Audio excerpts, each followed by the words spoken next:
भीमा,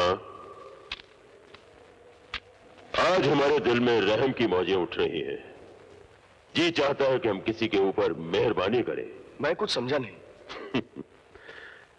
दिल करता है कि आज हम एक कैदी को आजाद कर दें, ताकि वो हंसता खेलता दौड़ता हुआ अपने बीवी बच्चों के पास जाए। ऐसी गलती मत करना सरदार।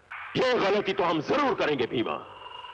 अरे जरा सोचो तो सही, जब वो कैदी हमारी कैद से छूटकर अपने घर जाएगा तो उसके घर वाले कितने खुश होंगे, वो हमें कितनी दुआएं देंगे।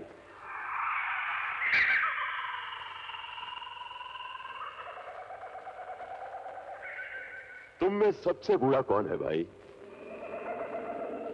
डरो मत, आज शेरा मेहरबानी की मौज में है। आज हम उसे आजाद करके घर भेजना चाहते हैं। बोलो। मैं बूढ़ा हूँ, मैं बूढ़ा हूँ, मैं बूढ़ा हूँ, सरकार, मैं बूढ़ा हूँ, सरकार, मैं बूढ़ा हूँ।